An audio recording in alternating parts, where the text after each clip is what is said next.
Secretario Nacional de Seguridad Pública y del Estado. ¿Cómo le va? Muy buenos días. ¿Nos escucha muy bien? Sí, muy bien, buenos días. ¿Cómo le va?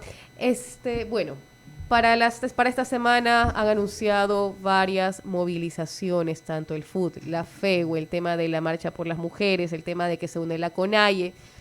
¿Cómo el gobierno está preparado, ha dialogado, ha entablado conversaciones? ¿Qué es lo que van a hacer realmente? ¿Tienen ustedes ya un mapeo de lo que va a ocurrir? El 8 de marzo, este miércoles, es el Día Internacional de la Mujer y hay varias organizaciones de mujeres que van a realizar movilizaciones pacíficas para exponer ante los ciudadanos sus planteamientos, expectativas. Y obviamente frente a eso, pues lo que el gobierno tiene que garantizar es que se realice en los términos de que está previsto, ¿no? Que sea pacífico. Eh, Incluso pues habrá, digamos, facilidades desde el punto de vista de la seguridad pública para que se haga estas expresiones de estos grupos de interés tan importantes en el país. Respecto a que haya intentos de movilizaciones políticas, de actos de violencia, no se estima que sucedan, no se prevé que sucedan, todo estará centrado en la movilización que harán las mujeres y que sin duda eso, como le decía hace un momento, debe ser garantizado y va a ser protegido por la fuerza pública. ¿Protegido cómo? ¿Cuál es la contingencia que ustedes tienen? Bueno, se trata de un acto pacífico en donde un grupo de interés importante del país va a la calle pues a hacer una manifestación a propósito de una fecha emblemática y lo que le corresponde a la policía y al gobierno es garantizar que esa marcha pueda realizarse en esos términos. Ramiro Cepeda continúa. Diego, ¿cómo le va? Buenos días, Ramiro Cepeda le saluda. Una pregunta, ¿sí me escucha, verdad? Sí, claro, le escucho. Ya, Buen día. Diego, a usted le compete tener la información de lo que le voy a preguntar. ¿El gobierno nacional y las autoridades competentes tienen ya el control de todos los pabellones de todas las cárceles del país? ¿Sí o no? No todavía todos los pabellones de todas las cárceles, ¿no? Recuerde usted que el operativo que se hizo en 1 de noviembre del año pasado en la ex penitenciaría del litoral, parte del complejo penitenciario, solo topó tres pabellones, ¿no? Los pabellones 2, 5, 6 y 7, y uno que no era un pabellón, sino un sitio de tránsito que le llamaban el pabellón consular, que fue destruido físicamente.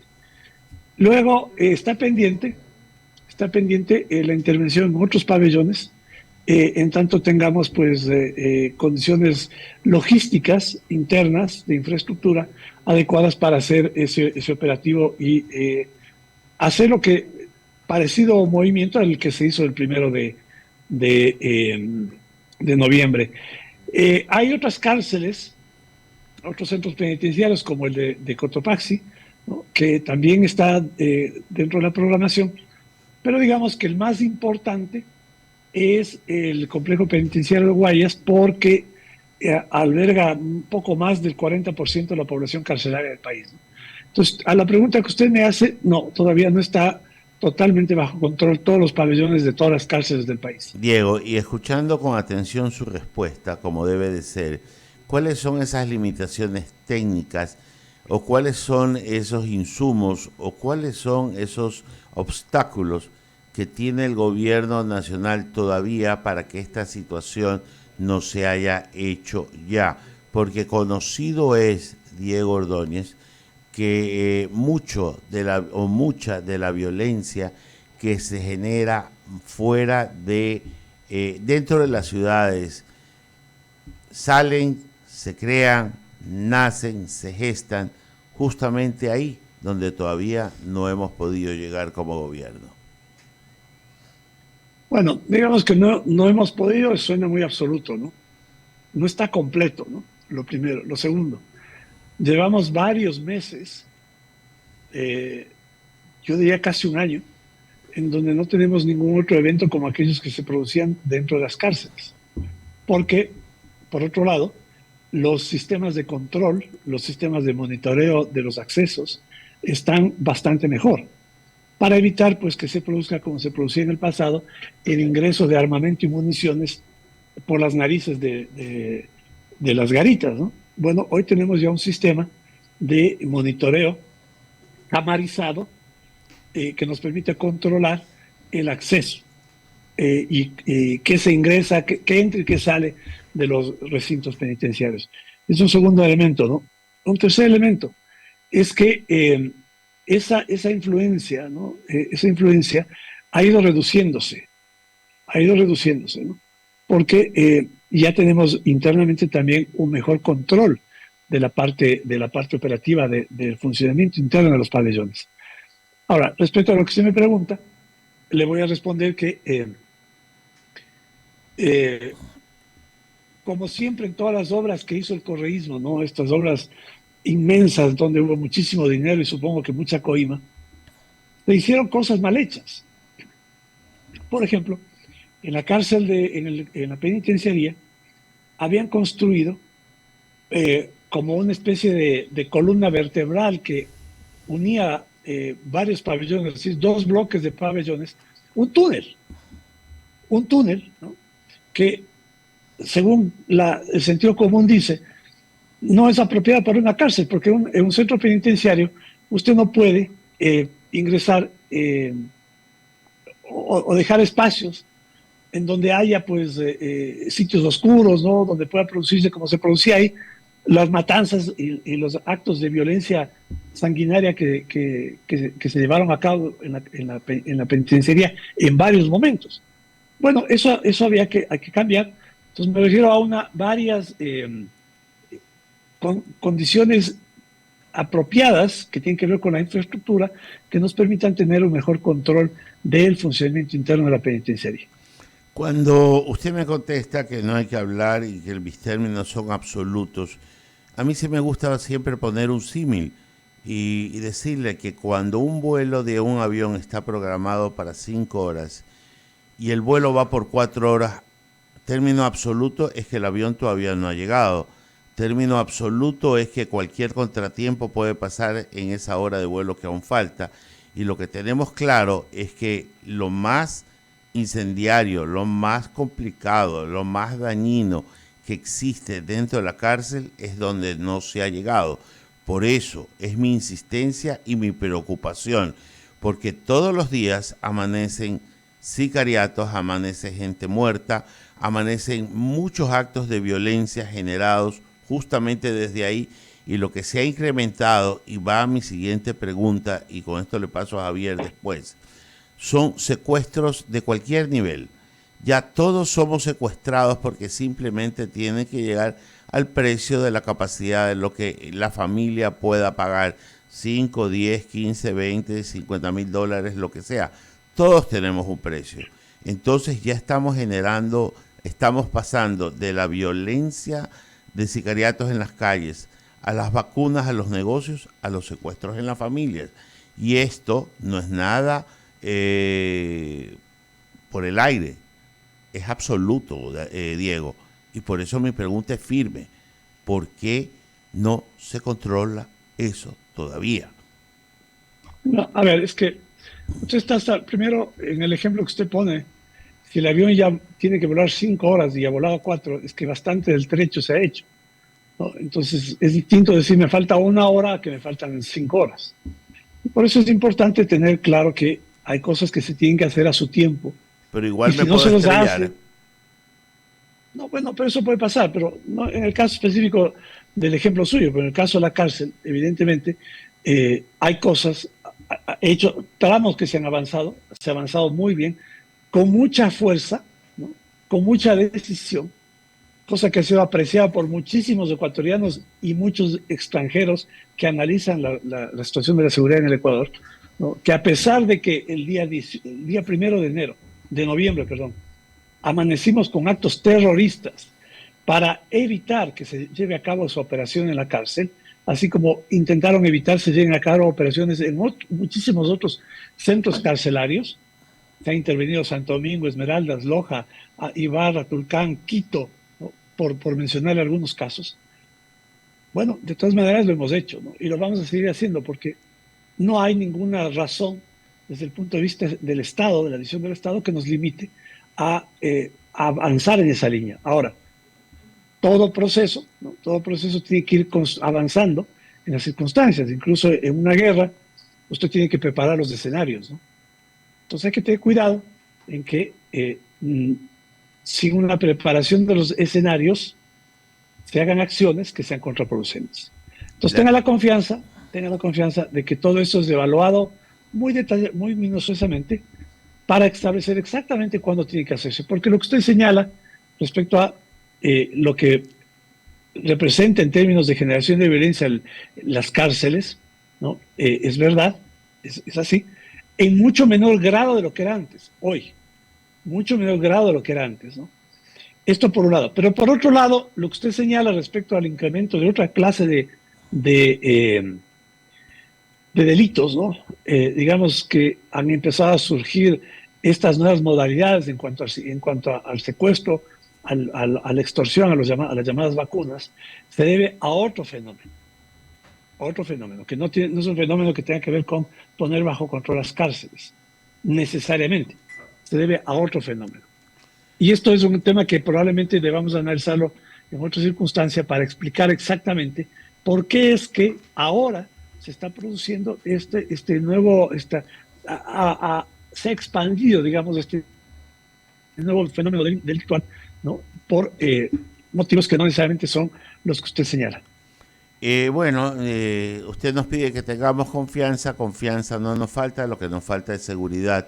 Y cuando le hablo de las vacunas, tengo negocios con mis hijas y nos llaman a diario por las vacunas. En sus alrededores han matado a 3 personas en los últimos 6 meses, en la fiscalía, en unos bares a la vuelta. Y créame, la confianza no nos alcanza, necesitamos seguridad. Le paso a Javier Segarra.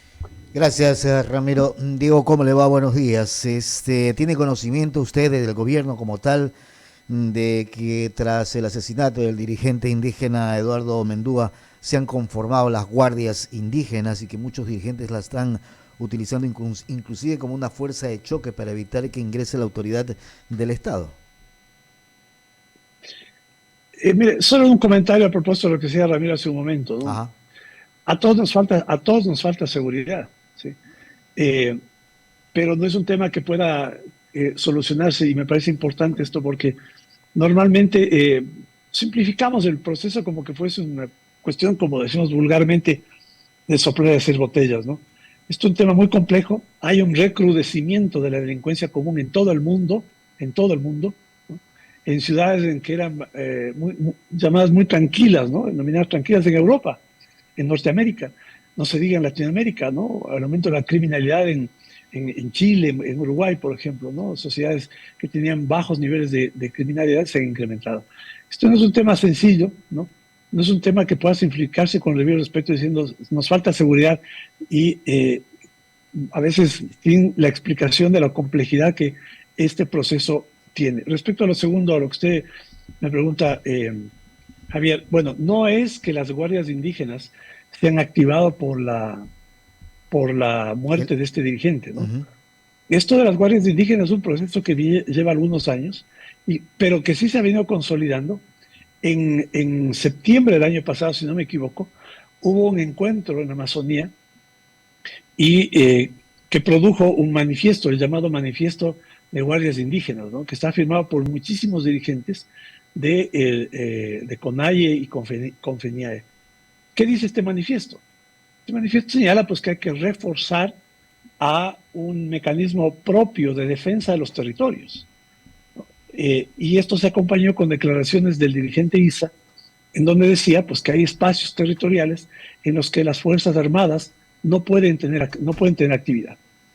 Y dijo pues que su propio ejército, no lo dijo de esa forma, estoy simplemente haciendo una analogía, su propia fuerza, que sería la Guardia Indígena, sería la encargada de defender esos territorios de la minería legal, de la minería que está autorizada, ni siquiera de la minería ilegal, ¿no? Porque ni siquiera es que con sus fuerzas van a atacar a aquellos que están depredando el medio ambiente, precarizando el trabajo, ¿no? Y lavando dinero, sino contra la minería legal. Bueno, frente a eso hay una decisión tomada por el Consejo de Seguridad Pública del Estado que oportunamente se conocerá y además pues el de exponer claramente que la Constitución no prohíbe, ni los convenios internacionales no prohíben que Fuerzas Armadas tengan actividad en territorios ancestrales cuando eventos que requieran la participación obliga a hacerlo. No hay una restricción en cuanto a actividades permanentes, pero no frente a hechos de violencia o que pretendan, como pretenden estos dirigentes, atentar contra la unidad territorial y atentar contra la prerrogativa excluyente que tiene el Estado para el uso de la fuerza. Porque el que se conforme estas fuerzas de choque o guardias indígenas, como quieran llamarlo, primero que es ilegal, y segundo, estamos alertando de una situación de esto que se conoce como los microestados. Entonces quiere decir que ellos son un mundo aparte del Estado ecuatoriano. Exactamente eso es a lo que me refiero, Javier, cuando señalo que esta conducta lo que hace es atentar contra los elementos constitutivos del Estado ecuatoriano.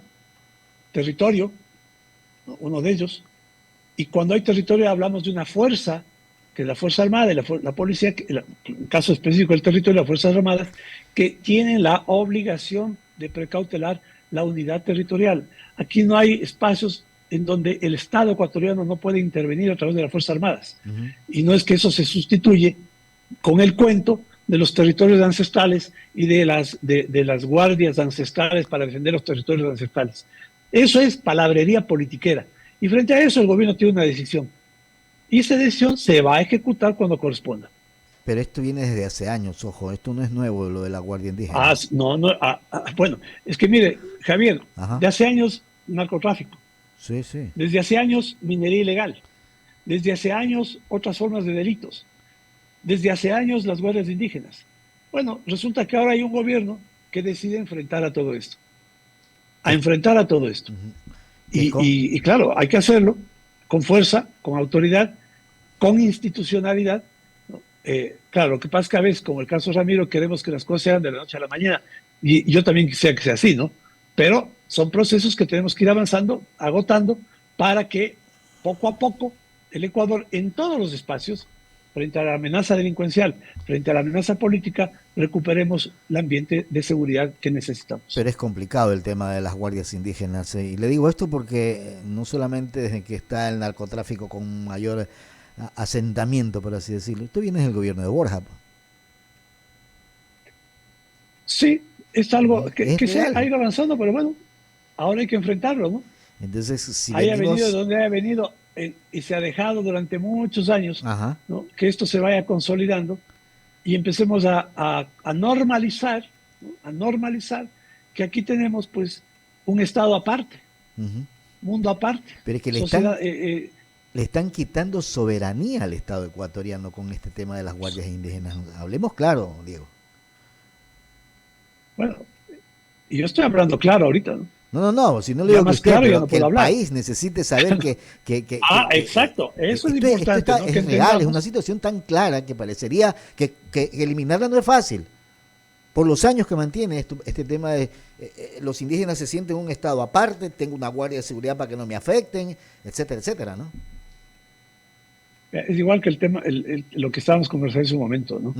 Aquí se hicieron cárceles, no se construyeron sistemas penitenciarios. Lo que hicieron fueron oficinas para que el delito organizado tenga sus espacios. Y eso fue lo que terminó siendo el sistema carcelario en Ecuador. Corregir eso, ¿no? Que es más o menos 15 años de una cultura de manejo penitenciario complaciente, contemporizador con el delito, con el crimen organizado. Cambiar eso es un proceso. Cambiar eso es un proceso. No es una cosa, algo que se lo puede hacer de la noche a la mañana. Tampoco, pues, recurriendo, como algunos esperan que se haga, con modelos que pretenden que emulemos, ¿no? Que no lo vamos a hacer. Nosotros pensamos que hay que hacer las cosas de forma más pausada, estructurada, que solucione de fondo, como este problema que usted lo está planteando, de fondo estos elementos que atentan contra la estabilidad política del Estado y nos generan inseguridad. Porque usted está señalando un elemento, el narcotráfico es uno, usted señala otro. Estos intentos, ¿no?, de descomponer la estructura del Estado tienen que ver con incremento de la inestabilidad. Y frente a eso, esa también es una amenaza contra la seguridad. Así lo tenemos enfocado estratégicamente en el gobierno. Increíble. Diego, gracias de mi parte. Enrique de San Martín tiene más inquietudes. Gracias, Javier. Bien, hay un tema preocupante. Anoche en Esmeraldas fallece un cabo del ejército ecuatoriano. Recordemos que en un año se ha decretado estado de excepción en 3 ocasiones. Lo que la comunidad quiere conocer es, porque se habla de presuntos narcodelincuentes, pero en todo caso hay un militar fallecido. ¿Usted tiene ya la información precisa al respecto? Es un tema que tiene muchas, muchas ramificaciones, ¿no? El problema en Esmeraldas es un problema igual antiguo, ¿no?, donde ha existido pues una desconexión de la respuesta estatal, de la inversión, ¿no?, que ha ido empobreciendo al sector. Lo primero, ¿no? Lo segundo, es una zona en donde hay sin duda un elevadísimo nivel de gestión de actividades de narcotraficantes, ¿no?, por la frontera, ¿no? Yo he estado en 2 oportunidades visitando San Lorenzo, la zona de frontera, ¿no?, Mataje, y claro, lo que separa al territorio ecuatoriano del territorio colombiano es un río que eventualmente incluso baja de nivel, pues, y permite paso terrestre, caminando. La zona norte es una zona de alta conflictividad.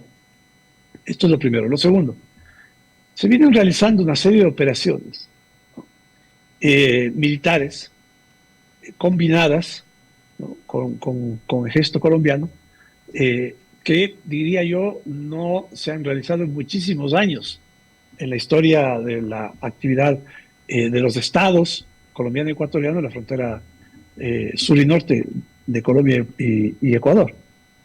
Eso es un trabajo muy, muy importante que se viene realizando, que ha permitido, ¿no?, el desmantelamiento de varios laboratorios de cristalización que estaban operando en la frontera norte. Esto básicamente por este esfuerzo combinado, tanto de Fuerzas Armadas ecuatorianas como colombianas, que también, digamos, es algo que tiene que ver con aquello que estamos comentando hace un momento, ¿no? Es el de, en todos los frentes, tener una línea de acción, y en el caso de la frontera, como lo que le estoy mencionando en este momento. Hubo un enfrentamiento, ¿no?, hubo un fallecimiento, casi en una zona urbana, ¿no? Esto está un poco en San Lorenzo, pues no en la ciudad, pero muy cerca de la ciudad. Y claro, digamos que la formalidad obliga a decir que son presuntos narcodelincuentes, ¿no? Pero es sin duda el resultado del ataque de bandas delincuenciales que operan en la frontera norte frente al hecho de que hay un Estado, a través de las Fuerzas Armadas, en este específico caso de la frontera norte, que estamos actuando, ¿no?, con absoluta y total determinación, ¿no? Y lamento muchísimo, el ministro de Defensa está dirigiéndose ya a la zona hacia allá. Lamento muchísimo el fallecimiento de un miembro de la tropa de Fuerzas Armadas, pero esa vida que se entrega, ¿no?, es una vida que se entrega por una causa, y esa causa es la causa del Estado ecuatoriano, del conjunto de la nación ecuatoriana, que tiene que defenderse y se defiende a través de Fuerzas Armadas.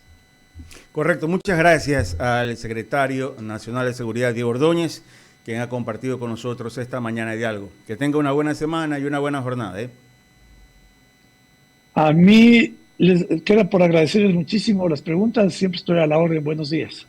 Buen día, Diego Ordóñez. Gracias por haber estado con nosotros. A esta hora son las 8:32. Hay que ser la Abrir el pausa, espacio a las pero mens- antes abrimos el espacio de las